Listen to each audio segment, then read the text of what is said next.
Hello बच्चों, जितने लोग परीक्षा देने वाले हैं 1 घंटा बाद उनके लिए यह खास वीडियो है। हिंदी की एक वायरल पेपर है, इसे आप पूरे अंत तक देख लीजिएगा, जिसका 825 डीबी कोड है और यहीं से क्वेश्चन प्यारे बच्चों छप करके आएगा। पहला है कि चिंतामणि के रचयिता कौन है? तो चिंतामणि के रचयिता कौन है प्यारे बच्चों? तो आचार्य रामचंद्र शुक्ल है। ऑप्शन डी बिल्कुल सही हो जाएगा। ठीक ना, देख लीजिए।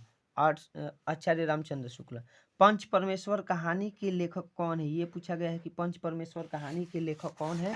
आप लोग तुरंत बना करके मारिए यहाँ से, तो हो जाएगा प्यारे बच्चों प्रेमचंद जी।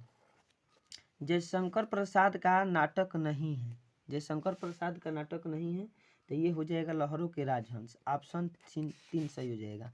शेखर एक जीवनी उपन्यास के लेखक हैं, तो शेखर एक जीवनी उपन्यास के जो लेखक है अज्ञेय जी हैं। ऑप्शन डी बिल्कुल सही हो जाएगा। अपनी आत्मकथा है, तो अपनी आत्मकथा किसकी है?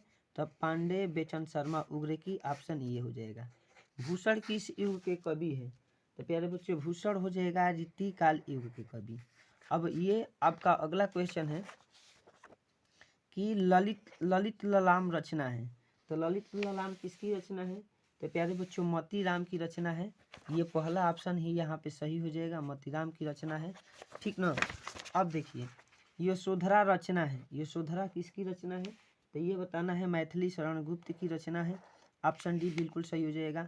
आंगन के पार द्वार रचना है, तो आंगन के पार द्वार रचना है अज्ञेय की। उसके बाद दीप शिखा काव्य संग्रह है, तो दीप शिखा काव्य संग्रह है महादेवी वर्मा की। उसके बाद 11 नंबर है करुण रस का अस्थाई भाव क्या होता है? तो करुण रस का अस्थाई भाव प्यारे बच्चों शोक होता है। अब चरण कमल बंदो हरिराय उपयुक्त पंक्ति में अलंकार है, ये पूछ रहा है कि उपयुक्त पंक्ति में कौन सा अलंकार है? तो इसमें रूपक अलंकार ऑप्शन है। क्या है? रूपक अलंकार जो है इसका सही हो जाएगा। 13 नंबर पूछ रहा है कि यह एक सममात्रिक छंद है, सममात्रिक छंद है, इसमें 4 चरण होते हैं, प्रत्येक चरण में 24 मात्राएं और 24 मात्राएं होती हैं, 11 और 13 मात्रा अपयति होती है। यह लक्षण किसका है? तो प्यारे बच्चों यह लक्षण जो है ना, यह हो जाएगा रोला का। ऑप्शन ए बिल्कुल सही। अब है पर्यावरण शब्द में उपयुक्त उपसर्ग है, तब परि। ठीक है। महानता शब्द में किसका किसका प्रत्यय प्रयोग हुआ है? तो ता प्रत्यय का, ता प्रत्यय का महानता। ठीक है। सुख दुख में कौन सा समास है? सुख दुख में कौन सा समास है? तो सुख दुख में जो प्यारे बच्चों समास है वह है द्वंद्व। उसके बाद आपका क्वेश्चन अगला है कि निम्नलिखित में अग्नि का परवाची नहीं है, तो अग्नि का परवाची जो प्यारे बच्चों होता है वह अनिल नहीं है। ठीक ना। अब आगे क्वेश्चन है कि अभ्युदय, अभ्युदय का संधि विच्छेद क्या होगा? अभि प्लस उदय। ऑप्शन डी बिल्कुल सही हो जाएगा। अब 19 नंबर क्वेश्चन है मधु शब्द का पंचमी विभक्ति एक वचन रूप है, तो मधुनः, इसका राइट आंसर ए हो जाएगा। 20 नंबर क्वेश्चन है पठिष्ठियत धातु का वचन एवं रूप है, तो पठिष्ठ बहुवचन मध्यम पुरुष। ठीक। अब आगे हमारा है वर्णात्मक प्रश्न। वर्णात्मक प्रश्न कह रहा है कि अश्वारोही पास आया, ममता ने रुक करके कहा मैं नहीं जानती सहनसा था या साधारण मंगल, पर एक दिन इसी झोपड़ी के नीचे वह रहा। मैंने आगे प्यारे बच्चे हुआ है, मैंने सुना था कि वह मेरा घर बनवाने का आज्ञा दे चुका है।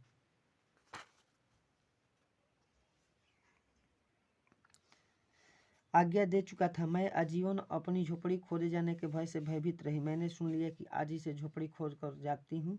अब तुम इसका मकान बनाओ या महल चिर विश्राम में जाती हूँ। उपयुक्त गद्यांश का संदर्भ लिखिए। आपको तुरंत प्यारे बच्चों संदर्भ हमने पहले से ही लिख करके रखा है। आराम से अश्वारोही पास आया संकेत लगाइए, प्रश्नोत्तर संख्या 1 और संदर्भ में लिखिएगा कि प्रस्तुत गद्यांश हमारी पाठ्य पुस्तक हिंदी के गद्य खंड में संकलित ममता नामक कहानी से लिया गया है। इसके लेखक जयशंकर प्रसाद हैं। और रेखांकित अंश की व्याख्या कीजिए। तो रेखांकित अंश की व्याख्या जो है इसी में से कर देना है जो दिया था। लिखिएगा कि प्रस्तुत गद्यांश में लेखक जयशंकर प्रसाद जी कहते हैं कि ममता ने कहा कि मैं अपनी पूरी जिंदगी इस भय से भयभीत रही कि कहीं मैं अपनी इस मामूली घर से बेघर न हो जाऊं, लेकिन ईश्वर ने मेरी प्रार्थना सुन ली और मुझे जीवित रहे बेघर होने से बचा लिया। आज मैं इस घर को छोड़कर जा रही हूँ। अब मेरे जीवन का अंत समय आ गया है। अब तुम यहाँ मकान बनाओ या महल, मुझे कोई चिंता नहीं है। ठीक है, मुझे कोई चिंता नहीं है, क्योंकि अब मैं अपने उस घर में जा रही हूँ जहाँ मुझे अनंत काल तक विश्राम मिलेगा। 3 नंबर है कि ममता के आजीवन रहने के भयभीत रहने का क्या कारण है? तो ममता के आजीवन भयभीत अपनी झोपड़ी खोए जाने से भयभीत रही, इतना लिखिए, बात खत्म। अथवा में करके दिया है ये कितना जीवन बरस रहा है, इसको छोड़िए, ठीक ना, ये वाला छोड़िए, और टाइम है नहीं। अब 3 नंबर क्वेश्चन है कि पुरते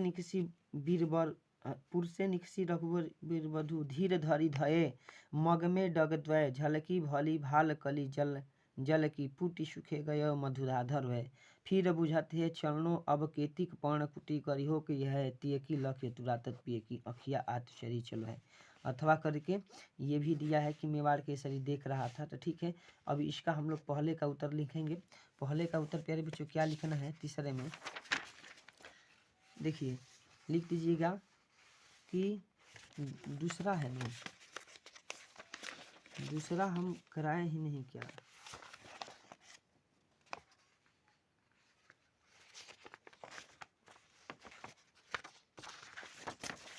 दूसरा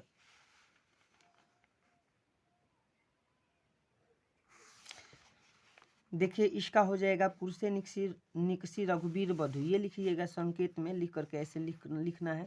संदर्भ लिखिएगा कि प्रस्तुत पद्यांश हमारी पाठ्य पुस्तक हिंदी के काव्य खंड में संकलित कवितावली ग्रंथ से बनपद पर नामक शीर्षक से लिया गया है और इसके रचयिता तुलसीदास जी हैं।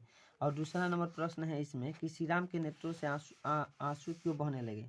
तो लिखिएगा सीता जी के थकावट एवं उत्पन्न व्याकुलता को देखकर श्री रामचंद्र की आंखों से आंसू बहने लगे। कह रहा है कि पर्णकुटी करिहो कि तह में कौन सा अलंकार है? तो यहाँ अनुप्रास अलंकार हो जाएगा। अब हम लोग आगे बढ़ते हैं प्यारे बच्चे। तो आगे हमारा क्वेश्चन संख्या 3 है जो आया है। 3 कौन सा है? तो देख लीजिए, नीचे दिया है कि दिए गए संस्कृत गद्यांश में संदर्भ सहित हिंदी में अनुवाद कीजिए। भारतीय संस्कृति वाला आया है, अथवा करके नागरिक बहुकाल्य वाला आ गया है। ठीक है प्यारे बच्चों, तो इसका जो है आप लोग उत्तर लिखिएगा।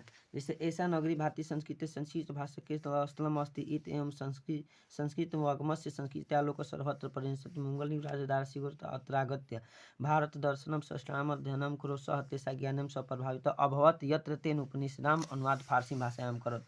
लिखिएगा ऐसे प्रश्नोत्तर संख्या 3 और हर कॉपी पे रोल नंबर बना देना है। अथवा करके ये संकेत में लिखिएगा कि संकेत नागरिक बहुकाल्य ददात, ये दिया है, इसका हमने कर दिया है नागरिक बहुकाल्य दत्तात अचितेन पर प्रहेलिका उत्तर दातु समर्थन न अभवत अतः ग्रामीण वादन अवदत अहम अस्य प्रहेलिका उत्तर जनाम इत श्रुत्वा ग्रामीण अकथयत यदि भवान उत्तर ने जनात तहि दातु 10 रूपणान अत मलान मुखेन नागरिक समय अनुसार 10 रूपण ददात। इसका आप लोग लिखिएगा कि प्रस्तुत गद्यांश हमारी पाठ्य पुस्तक हिंदी के संस्कृत खंड में संकलित प्रबुद्ध ग्रामीण नाग पाठ से लिया गया है। और हिंदी अनुवाद कैसे करना है कि नागरिक बहुत देर तक सोचता रहा लेकिन पहेली का उत्तर न देने में समर्थ न हुआ, तो ग्रामीण ने कहा मैं इस पहेली का उत्तर नहीं जानता हूँ। यह सुनकर के ग्रामीण ने कहा कि यदि तुम उत्तर नहीं जानते हो तो तुम मुझे 10 रुपये दो। अतः मलिन मुख वाले नागरिक ने शर्त के अनुसार 10 रुपये दे दिया। ठीक है, इतना हो जाएगा। अब ये 4 नंबर में आया है कि सर्वे भवन्तु सुखिनः सर्वे सन्तु निरामया सर्वे भद्राणि पश्यन्तु मा कश्चित् भाग् भवेत्। अथवा करके दिया है माता गुरुत्व, ये वाला देख लीजिएगा, माता वाला है, ठीक ना। तो अब इसका आपको तुरंत जो है उत्तर लिखना है। जैसे सर्वे भवन्तु का किया गया है, सर्वे दुख भाग भवेत् का। तो प्रस्तुत श्लोक हमारी पाठ्य पुस्तक हिंदी के संस्कृत खंड के भारतीय संस्कृत नामक पाठ से लिया गया है। हिंदी अनुवाद संसार में सब सुखी हो, सभी निरोग हो, सभी का कल्याण हो, कोई दुख का भागी न रहे, ऐसे कर देना है, ठीक ना। अब 5 नंबर में प्यारे बच्चों ये तो खंड काव्य है, इसे आप लोग अपने तरीका से लिख लीजिए, इसका कोई आंसर देने की ज़रूरत है नहीं, ठीक ना। बहुत सारा ये दिया है तो आप अपने ज़िले के अनुसार इसका आंसर दीजिए। 6 नंबर क्वेश्चन है कि दिए गए किसी लेखकों में से जीवन परिचय देते हुए किसी एक का रचना लिखा। आचार्य रामचंद्र शुक्ल, जयशंकर प्रसाद, डॉक्टर राजेंद्र प्रसाद। ठीक, आपको तुरंत हम आचार्य रामचंद्र शुक्ल का जीवन परिचय दिखा देते हैं। आचार्य रामचंद्र शुक्ल, नाम रहेगा आचार्य रामचंद्र शुक्ल, जन्म रहेगा 1884 ईस्वी, गोना ग्राम, पिता चंद्रबली शुक्ल, मृत्यु 1941 ईस्वी, रचनाएं चिंतामणि, विचार बिठी। जीवन परिचय में लिखेगा कि आचार्य रामचंद्र शुक्ल का जन्म 1884 ईस्वी में बस्ती जिले के गोना नामक ग्राम में हुआ था। इनके पिता का नाम चंद्रबली शुक्ल था। इन्होंने 10वीं की परीक्षा मिशन स्कूल से उत्तीर्ण किए। गणित में कमजोर होने के कारण आगे वह नहीं पढ़ सके। अनेक कहानियाँ, कविताएं, निबंध लिखे, रचना की। इनका साहित्य में बहुत योगदान रहा। इनकी मृत्यु सन 1941 ईस्वी में हो गई। रचनाएं में चिंतामणि और विचार गीत लिख लीजिए।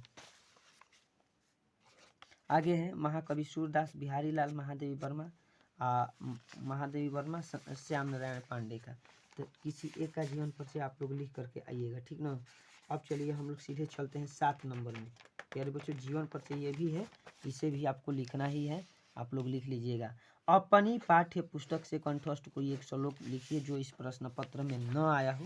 तो यहाँ लिखिएगा कि वितः यत्नेन संरक्षित वित्त में च याति च अक्षिणो वित्ततः क्षीणो वस्तु हंतो न हत्वा। आगे आपका दिया है कि 8 नंबर, निम्नलिखित में से किन्हीं 2 प्रश्नों के उत्तर दीजिए और पूरे 4 नंबर मिलेगा। प्यारे बच्चों, पुत्र मरणम मंगलम भवत पुरुषराजः केन सह युद्धम अकुरुत ज्ञान पुत्र संभवतः। और उसके बाद अस्माकम संस्कृति का नियम अस्ति। तो ये आपको लिखना है, किसी एक का उत्तर आप लोग लिख दीजिएगा। और 9 नंबर है कि निम्नलिखित में से किसी एक विषय पर निबंध लिखिए। विज्ञान, वरदान या अभिशाप, बेरोजगारी की समस्या, जल है तो कल है, विद्यार्थी जीवन अनुशासन। तो किसी एक पर निबंध तैयार करके जाइए, आप फट से लिख करके 9 नंबर प्राप्त कीजिए, ठीक।